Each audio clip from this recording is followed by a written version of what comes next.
فرنسية، لكن بناؤه كاملا هو من الحدود. يعني الكلام باللغة الفرنسية نديرو يتنشد نخدم على قياس، واضح؟ على بحور وقياس. فعلاقة الجلسة الأولى مرتبطة بالجلسة الثانية.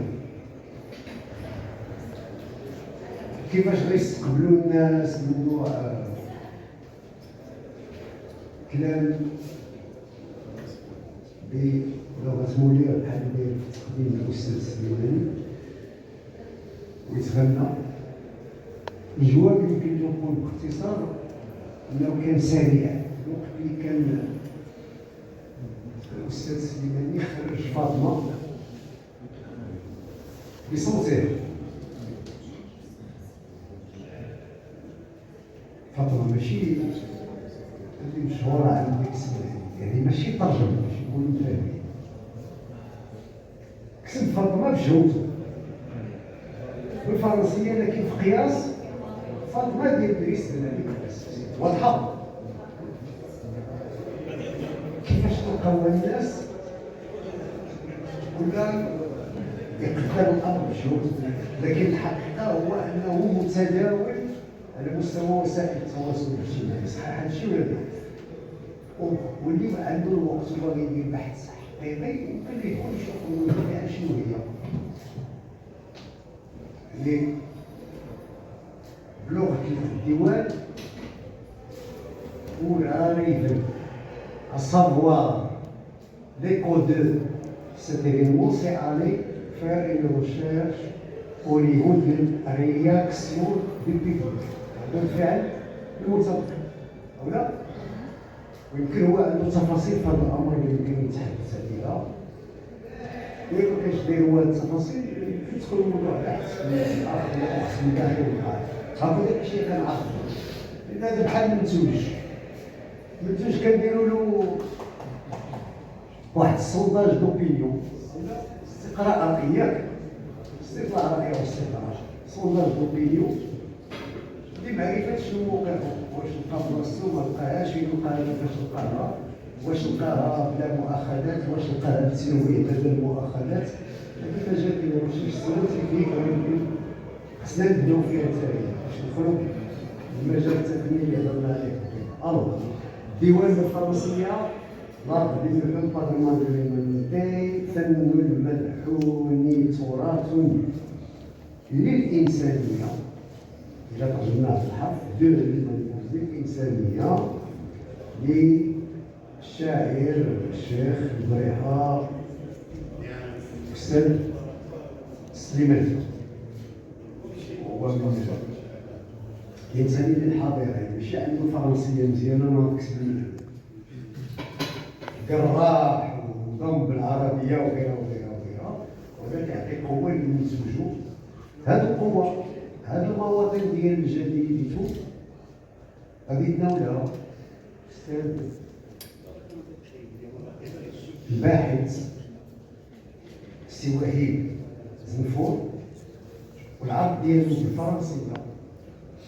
ما نظنش انه كيكون شي اشكال في التواصل معه داخل القاعة مطلقا.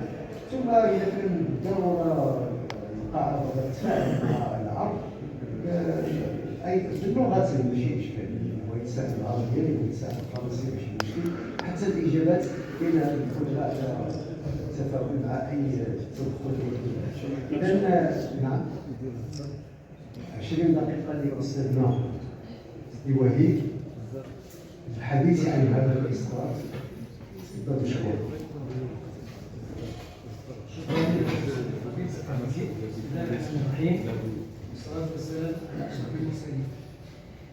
Bonjour à toutes, bonjour à tous. Au seuil de ma contribution à cette travaux académique, à ces travaux de recherche,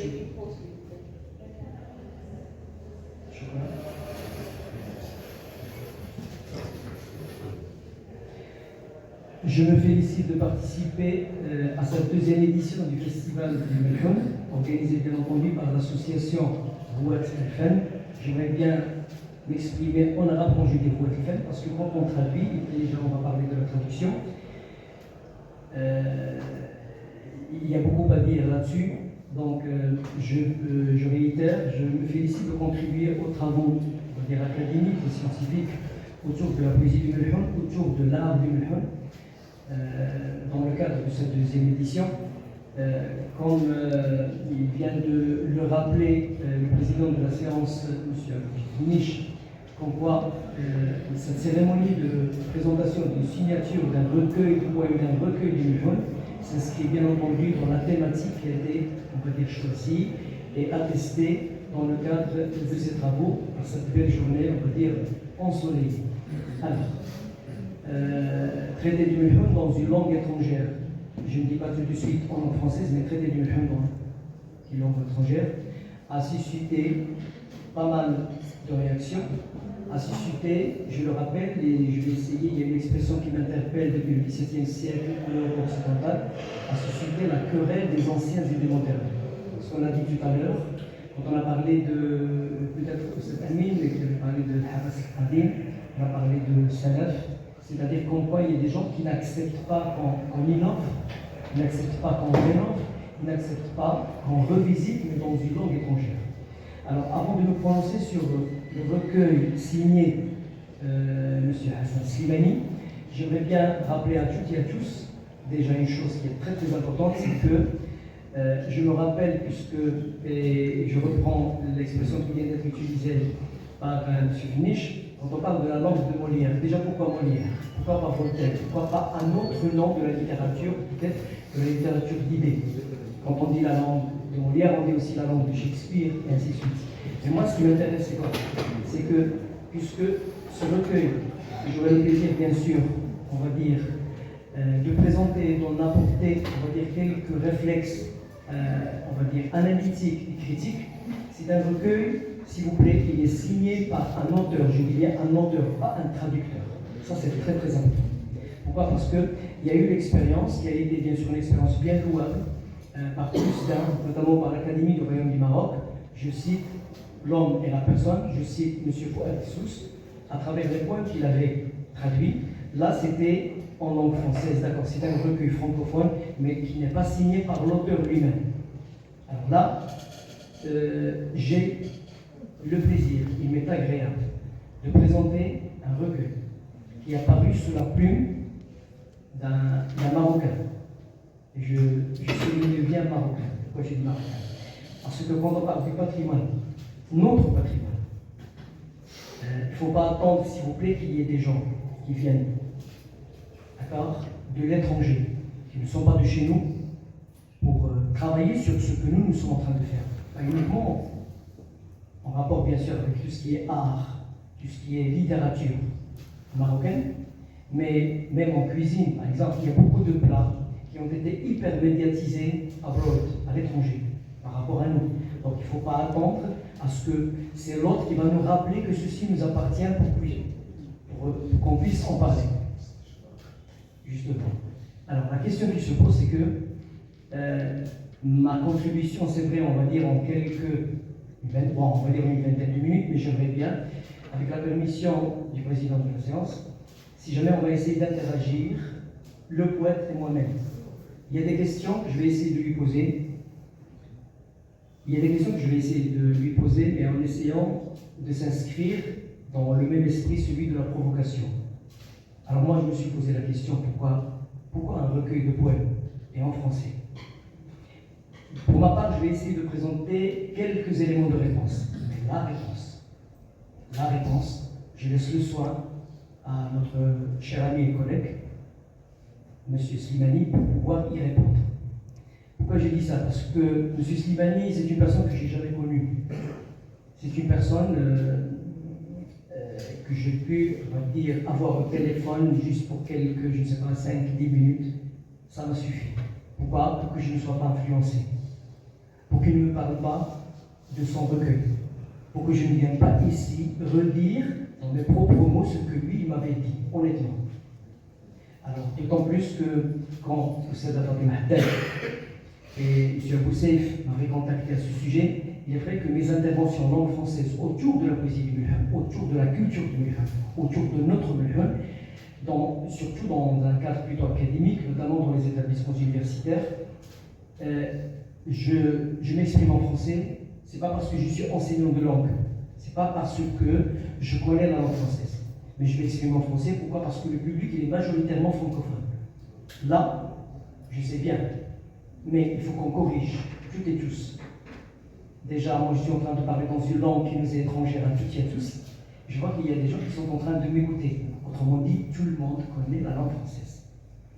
Je ne dis pas qu'on doit connaître parfaitement la langue, mais pour dire qu'au moins, il y a une parution, il y a une publication francophone autour de la poésie du Mulhoun qui nous a réunis aussi. Peut-être c'est un point de départ, mais c'est un point de départ sur lequel on va essayer de s'inscrire. C'est une tradition. Alors, traiter de ce recueil, c'est d'abord le lire. Si monsieur a écrit, c'est parce que les autres vont le lire. Moi, je l'ai lu avec un réel intérêt, sans pour autant penser que j'allais en proposer une approche, on va dire, critique. On est là pas pour critiquer, mais ça sera des impressions, ça sera des remarques, ça sera une lecture sur la lecture. Donc, ça sera un métadiscours. Alors, à lire ce texte, je me suis posé une toute petite question. Et je vous rappelle ce mercredi, ce fameux mercredi 6 décembre 2023. Ce sera bientôt 2 années. Quand enfin, je dis bien enfin, quand le Mulhoun a été inscrit par une instance de tutelle prestigieuse qu'est l'UNESCO, tel un patrimoine immatériel de l'humanité, je me suis rapidement posé une question. Je me suis posé cette question que j'aimerais bien partager avec vous. Alors, on attendait à ce qu'il soit inscrit, à ce qu'il est connu. On attendait à ce qu'il soit reconnu et certifié. Ben, il est depuis le 7 décembre, c'est-à-dire le lendemain. Et je me suis posé cette question, qu'est-ce qu'il y a à faire après? Et c'est ça ce qui est important. Entre autres, je trouve encore et encore louable à l'association Ouatifem, chapeautée bien sûr par notre ami, comme j'ai toujours le plaisir de l'interpeller, de l'appeler Fatima. Pourquoi? Parce qu'on a pensé au moins non pas à dépoussiérer, à dire qu'il y a quelqu'un, à Moulay Zerhoun, qui s'appelle Hassan Slimani, qui avait écrit, qui avait chanté en français, il est là. La preuve, c'est qu'on est réunis toutes et tous pour qu'on puisse réagir, comme vient de le dire M. Fendish. Alors, la première des choses à laquelle moi j'ai pensé quand j'ai reçu ce recueil, je me suis posé une petite question. Quel intitulé monsieur a eu l'amabilité de proposer à son recueil? Pourquoi? Parce que parfois on parle de ce qu'on appelle Shi'ariyat al-Nas, mais il faut parler aussi de Shi'ariyat al-Nawah. Alors si on lit l'art du Mulhoun, patrimoine de l'humanité, on peut dire que c'est une formulation qui semble, j'espère que je serai corrigé, c'est une formulation qui ne semble pas suffisamment poétique. Mais non, c'est un choix qui a été délibéré par celui qui a proposé, c'est-à-dire par l'auteur. Mais ce qui est sûr, c'est qu'il n'y avait pas qu'un titre en amont, il y avait des titres. Mais au moins, j'ai trouvé qu'à partir du seuil, à partir de la première page de la couverture, je remarque que déjà le titre, l'art du Mulhoun, patrimoine de l'humanité, d'abord, il honore sa facture, c'est-à-dire, il honore le fait que c'est le patrimoine de l'humanité. On sait bien que le Mulhoun Diwan al-Maghariba, recueil des Marocains, R majuscule, M majuscule. Mais quand on dit que Mulhoun a été connu, reconnu et certifié par l'UNESCO, il n'est plus de chez nous. C'est vrai, c'est made in Morocco, mais il n'est plus de chez nous. Il est d'abord de chez nous, mais il appartient à tout un chacun. La preuve, c'est que j'aimerais bien attirer votre attention sur une chose, c'est qu'il y a une qsida, bon, on ne va pas être dans le détail, il y a une qsida du Mulhoun dont on a choisi un complément strophe, et qu'on a inscrit, s'il vous plaît, dans un manuel de français qu'on enseigne bien sûr et qu'on utilise, qu'on exploite pédagogiquement dans le programme de l'apprentissage, de l'enseignement-apprentissage du français à la mission française. C'est-à-dire, c'est pas... Bon, c'est malheureux, de ma part, je le dis tout de suite. C'est pas un manuel de chez nous, c'est pas un manuel marocain, dans notre système d'enseignement marocain, mais c'est-à-dire c'est l'autre qui a pensé à peut-être réhabiliter, à revaloriser le texte. Mais au moins c'est un gain pour nous. vous dire que c'est une poésie à part entière, comme il a été souligné par Oustad Atuli Hadraoui tout à l'heure. À part entière, je dis bien. Alors, toujours pour pouvoir interroger la titra, il n'y a pas que le titre, il n'y a pas que l'intitulé du recueil, mais on peut passer tout de suite pour pouvoir interroger, je dis bien, donc vous l'appeliez table des matières ou bien sommaire. Voilà. Alors, il y a préambule signé par quelqu'un d'autre, M. Riet, d'accord? Voilà, justement. Il y a une dédicace, c'est normal, voilà. Et là, avant de dédicacer, d'accord, son recueil à ses proches, à sa famille, à ses amis, le premier dédicataire, c'est une institution, c'est l'Académie du Royaume de Maroc. Deuxième dédicataire, c'est aussi une institution, une instance de tutelle, à savoir le ministère de la Culture. Ça, c'est très important.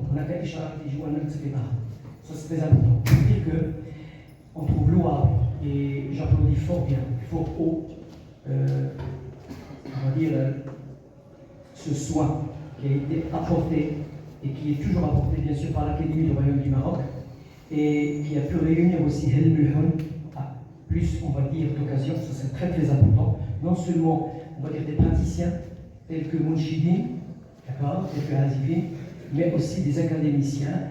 Redlema n'a pu que, on va dire, donner un fruit que je trouve, moi, personnellement, exemplaire. Pourquoi j'ai dit ceci? Parce que, quand on se pose la question, est-ce d'abord un recueil de poèmes qui s'inscrit dans la tradition du Mulham? Je réponds rapidement et naturellement, ben oui. Pourquoi? Parce que, je ne dis pas, il y a un peu de tout. On ne va pas considérer le livre, l'œuvre littéraire, comme étant un fourre-tout. Mais ça a été bien pensé. Pourquoi? Parce qu'il y a des gens qui vont essayer de voir. Je me dois de faire de petits, on va dire, de petites remarques au niveau de l'édition du livre. Déjà, le format semble être petit. Déjà, au niveau de l'épaisseur, il semble que ce n'est même pas une centaine de pages. Mais, pourquoi je dis ça? Parce que on est sur de la dégustation. Il y a des poèmes et des poèmes. Il y a des poèmes qui respectent bien, je dis bien qui respectent bien les chaînes de versification, on va dire, à laquelle on a été habitué quand on lit Qasida du Mulham. Avec une certaine forme, je ne dis pas d'innovation, mais une certaine forme, on va dire, de dire que ça c'est ma poésie à moi, dirait par exemple M. Hassan Slimani. Le refrain y est. On ne peut trouver aucun poème sans haba, logique. Alors que dans la versification française, on n'est pas obligé d'avoir de l'azima, on va avoir haba. Autre chose qui est importante, voilà. Alors, ce refrain, il est là, pourquoi? Parce que déjà le refrain, il rappelle un petit peu de point de vue homophonique et musical.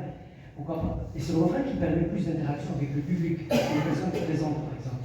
Ce qui est très important, il y a une série de couplets. Les couplets n'ont pas été choisis de façon arbitraire.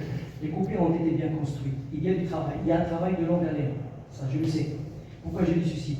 Parce que je n'ai lu en aucun moment qu'il y ait une certaine forme d'automatisme chez M. Slimani quand il avait écrit, quand il a reproduit les textes. Il n'est pas sur le même nombre de couplets par poème. Il y a des poèmes dans lesquels on peut trouver 2 jusqu'à 3 couplets, pas plus. Il y a des poèmes beaucoup plus longs qui sont, on va dire, jusqu'à 8 couplets. Je ne vais pas citer tout de suite, on va dire les poèmes. Et forcément, dans le même cadre. Tout à fait. C'est-à-dire, justement, voilà, c'est-à-dire au niveau de la rythmique. Justement. Alors au niveau de la rythmique ou bien de la grammaire rythmique, ça c'est très important aussi, pour dire qu'il y a des chaînes. Alors moi je me suis posé la question, puisque j'ai appris que M. Slimani est un enseignant de français, tout comme moi. Et je me suis posé la question, est-ce que c'est parce qu'il connaît bien les éléments de versification française qu'il va écrire le Mulham en français, une thématique, d'accord, de chez nous, mais en français, en respectant les éléments de la versification française? Non, pas du tout. C'est-à-dire, c'est juste le système linguistique, le code linguistique qui change. Ça, c'est très important. C'est vrai, il y a un effort. Il y a un effort qui a été fait au niveau de l'homophonie, au niveau de la musicalité, au niveau de ce qu'on appelle la disposition des rimes, pour trouver des mots qui riment ensemble, On pourrait nous reprocher en tant que poète qu'on n'est pas poète, on est simplement rimailleur. On fait rimer forcément les termes ensemble. Voilà. Alors que lui, d'accord, peut-être il rit mais c'est pas ça. C'est-à-dire il n'est pas dans l'artifice. Je ne suis pas en train de dire des choses gentilles pour qu'on puisse l'applaudir ou bien m'applaudir, mais il y a des choses que je vais dire et sur lesquelles moi je ne suis pas d'accord en tant que lecteur. Voilà. Alors pourquoi j'ai dit ceci? Parce que je me suis posé quelques petites questions en tant que lecteur. Ça a commencé par des louanges, d'accord? Ça a commencé par des invocations, par 2 fois. Il y a 2 poèmes qu'il a intitulés lui-même Invocation. Et ça, c'est la tradition aussi de la poésie du Mulhan quand on parle de tout ce qui est tirage au soulet, c'est-à-dire le souffle mystique et spirituel et la dimension religieuse, elle est déjà présente dans le texte. Et ce par quoi on commence. Et vous le savez en tant que moi que le Mulhan, c'est d'abord les confréries, c'est d'abord Zawaya. Mulhan بكري خليه موسيقى بكري يعني كيرتي لو تيم حين نتحدث عن اعراض الملحون يعني pour Allah subhanahu wa ta'ala, Rasul sallallahu alayhi wa sallam, la dimension religieuse elle est fortement présente. C'est ce par quoi il a commencé et je lui donne raison aussi, en tant que lecteur, je dis bien. Pourquoi je dis en tant que lecteur? Je ne dis pas en tant que mélomane passionné par la musique. C'est-à-dire, si je lis un texte, je ne sais pas est-ce que c'est une poésie chantée ou pas. Autre chose qui est importante, on a remarqué que la dimension religieuse, on la retrouve aussi dans un poème intitulé Ramadan. Et qui dit Ramadan dans un pays arabo-musulman, le nôtre, au royaume du Maroc, on reste le Ramadan comme occasion, d'accord, de jeûne, c'est vrai, d'accord, mais comme tradition, comme usage, comme coutume. Ça, c'est très important. Et il a proposé, et il n'y a pas que M. Slimani qui avait traité le Ramadan en tant, on va dire, que thème récurrent dans la poésie du Mulhoun. Déjà, le Mulhoun, on parle de 5 siècles. Quand on dit 5 siècles, s'il vous plaît, 500 ans. Ramadan, mais quand même, il y a une constance qu'il nous a rappelé avec ce que lui il a proposé. Autre chose qui est importante, ce que je trouve très intéressant dans cette poésie, d'accord, de M. Slimani, c'est qu'il y a aussi le souffle épique, le souffle patriotique. D'accord, ça c'est très très important. En aucun moment, il y a un texte qui nous traite du Maroc, qui nous traite des valeurs humaines, qui traite de la tolérance, qui traite de la solidarité. D'accord? Autre chose qui est très, très importante à souligner, c'est qu'il y a un hommage qui a été rendu à ce que je le rappelle, l'institution du Royaume du Maroc, à savoir l'Académie du Royaume du Maroc.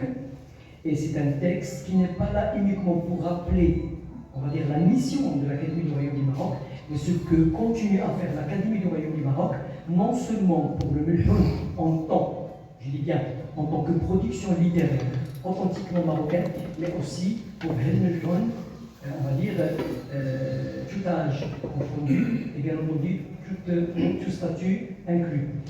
Alors, il y a une question que je me suis posée. Je ne sais pas, est-ce que je trouverai réponse chez M. Slimani, le poète.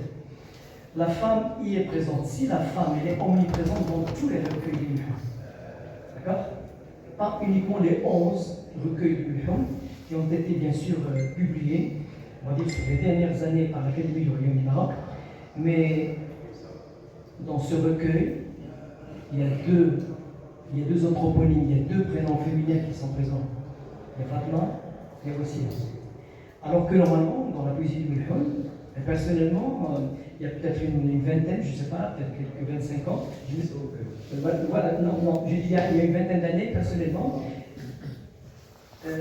je voulais qu'il y ait quelqu'un qui me contredise. Je me suis toujours dit, est-ce que le Mulhoun ne chante que la femme, ne célèbre que la femme? Parce qu'au tout début, je ne pensais pas qu'on chantait Arad Okhra. Mais là, le contraire, ce à quoi on assiste chez M. Slimani, c'est que, je ne dis pas que la femme n'est pas présente, elle est présente par 3 fois. Seulement, elle a été nommée 2 fois, Fatma et Wassila. Et la figure de la maman. Il a dit la maman. C'est vrai, on va dire, une petite pensée bien sûr à J.P. dans le c'est-à-dire la femme est présente aussi. Pourquoi ne pas chanter la femme? Je chante et j'écris en français, pourquoi? On ne chante pas en français, on ne chante pas en anglais. La femme, on l'a toujours célébrée, on l'a toujours chanté. Mais lui, il a dit la maman. Il n'a pas dit maman. Il n'a pas dit ma maman. Il a dit la maman. C'est-à-dire c'est la maman de tout le monde, de tout un chacun ici présent. Que ces mamans sont encore en vie, ou plutôt ils nous ont quittés à la mais juste pour dire que normalement, C'est une série de poèmes hymnes qui rendent un hymne, qui rendent un hommage à, on va dire, à des figures humaines, à des institutions, à ce qui est constant, à savoir bien entendu tout ce qui est, on va dire, invocation, etc. Mais vers la fin, je pense que c'est un choix qui a été délibéré, c'est que vers la fin, Cheikh Slimani a parachevé son recueil par un hymne qu'il a rendu, s'il vous plaît, à d'autres formes artistiques, pas que le nuhum, notamment l'art hamdouchi et l'art aïssaoui. Et pour dire que normalement, on va dire, il y a ce recoupement, il y a une certaine interpénétration entre, pas uniquement qu'un maintenant, d'accord, comme corpus, d'accord, comme texte littéraire, c'est-à-dire comme parole qu'on va essayer de chanter, même au niveau de Qiyasat, je ne vais pas entrer dans le détail. Alors, je me suis posé quelques questions. Et là, si M. le Président me le permet, j'aimerais bien qu'on réagisse ensemble. Alors, il y a quelques poèmes dans ce recueil. Pourquoi? Sur 69 pages, il y a quelques poèmes. Pas plus, on va dire, une quinzaine de poèmes. Est-ce que, encore une fois, est-ce que c'est un choix? C'est-à-dire, est-ce qu'il y a d'autres textes? Est-ce qu'il y a d'autres textes que M. Slimani aurait déjà inscrits dans ce recueil? Je n'ai pas pour qu'ils soient volumineux. Et pourquoi ce choix de ce texte? Parce que, par exemple, pour Zelda, le festin, il a sa propre Zelda, son festin. Ramadan, invocation, etc. C'est-à-dire qu'il y a trop de poèmes. Est-ce que c'est un choix? Ou bien, est-ce qu'il a proposé que dans une première édition, qui sera étoffée par la suite, il va essayer d'en ajouter d'autres, comme l'aurait dit Michel de Montaigne au XVIe siècle, quand on lui a dit pourquoi est-ce qu'il y a au niveau de ses essais, il y a le volume 1, volume 2, il dit moi je ne corrige pas, j'ajoute. C'est-à-dire c'est pas parce que c'est moi qui ai écrit le texte, je vais essayer de le revoir, je vais le revisiter. Alors, autre chose qui est très importante dans ce recueil, pas que là, le fond. Parce que quand on dit le fond, ah oui, puisqu'on peut trouver n'importe qui pourrait écrire des poèmes de Muhon en essayant de traiter chacun des thèmes récurrents. Mais ce que je trouve moi très, très intéressant, c'est qu'il y a quand même un travail. Il y a un travail poétique, il y a un travail technique. Vers la fin de chacun des poèmes, on trouve une rime, parce qu'il y a une homophonie. C'est vrai, tout en respectant une certaine forme de musicalité. Il n'a jamais eu, parce que c'est la seule question que je lui ai posée quand on était là, il n'a jamais eu, on va dire, ce projet trop ambitieux, celui de chanter tous les poèmes. Il y a des poèmes qui sont facilement incantatoires, qu'on peut chanter. Il y a des poèmes longs. D'accord? Alors moi, je me pose une question, je me dis, est-ce que l'un des Mouchidines, et qui connaît bien la langue française, et qui lit suffisamment bien, est-ce qu'il va lire avec la même aisance et la même présence quand il va lire un texte qui soit traduit mais qui soit écrit en français? أصحاب العظيم اللغة العربية كلغة فصحى أو كدارجة ديالنا حنا لكل مقام مقال c'est vrai. Voilà. Mais pour dire que normalement, il y a des poèmes qu'on a chantés. Récemment, il y a peut-être 2-3 petites semaines, j'ai pu regarder et écouter notre cher ami, M. Bachir Khattab, qui avait chanté Fatma, d'accord? Il y a quelque chose de chez Bachir qui a essayé de redonner plus de vitalité au poème. C'est sa manière aussi de chanter. Pour dire que normalement, on ne s'est même pas posé la question qui a écrit quoi et comment, etc. Mais n'oublions pas une chose. Tout à l'heure, vous avez utilisé un verbe, M. Fenish, le mot de Merren, vous étiez en train de parler, M. Aziz. Vous savez, dans le mot Zamarran, il y a une certaine forme de répétition. Et la répétition est toujours applaudie. C'est pas parce que j'ai lu le texte, j'ai voulu chanter le texte, et le texte n'a pas réagi positivement à moi, je laisse tomber. Non, c'est pourquoi est-ce qu'il y a beaucoup d'expérience au niveau de la réorientation, tout ce qui est tajdid, on commence, et c'est le début de la fin, on commence et on finit. Alors moi je pense, c'est une réaction, d'accord? C'est une réaction strictement personnelle. Il y a des poèmes auxquels il ne faut pas, on va dire, donner simplement cette importance littéraire et que littéraire, mais ce sont des poèmes qu'on peut chanter et qu'on peut chanter aussi de concert. Et puisque nous sommes en train de donner fin, bien sûr, à cette contribution, que j'espère a été, on va dire, d'un certain intérêt. J'aimerais bien, on va dire, parachever on va dire, ce que je suis en train de vous proposer, c'est que si jamais ce recueil a été inscrit dans le cadre de la deuxième édition de cette, on va dire, de ce festival, de cette festivité, qui sera organisée par Jamaïet Souroudifen, j'aimerais bien encourager encore plus. Qui? Encourager les deux catégories, encourager les jeunes, parce qu'ils découvrent la poésie. Pourquoi? Parce qu'on s'est posé la question, si le jeune Marocain, je dis bien le jeune Marocain, qui يقراش بزاف من الملحون بدليل انه كيعاود بزاف القصايد اللي كيتعاودوا دائما فاطمه ويتا كما في الاندلسي شمس العشيه اكثر. Il faut intéresser davantage les jeunes à ce qu'ils découvrent encore le mulhoun. Pourquoi? Parce qu'on a considéré la langue du mulhoun comme quoi c'est une langue qui constitue un certain handicap. Il y a beaucoup de gens qui écoutent l'anglais. Moi, je me pose une question. Pour nos jeunes qui pensent eux-mêmes qu'ils sont francisants, on peut découvrir le mulhoun à travers l'un des recueils, celui-ci. Autre chose. Vivement, s'il vous plaît. Voilà, je vais parler de conditions d'arabique et de musique. Voilà, c'est ça. Le cas des petits qui chantent la musique, c'est grâce à la musique. À la musique, c'est pas le texte, c'est pas le texte. La preuve, ils ne se sont jamais intéressés au texte. Alors là, une chose qui est très importante, c'est que, puisque il a je vais dire, technologie, l'accès à tout ce qui est écoute, etc., pourquoi ne pas, et moi, je profite de l'occasion, si vous permettez, de dire que moi, je suis pour rénover le mulhoun. Pourquoi? Rénover le mulhoun, mais sans pour autant, s'il vous plaît, quand on dit rénover, dis-moi qu'il faut que nous les jeunes, les Algériens, les Algériens, je suis désolé. Mais en essayant, on va dire, d'impliquer, s'il vous plaît, ils sont là, ils sont là. Il faut il le faut.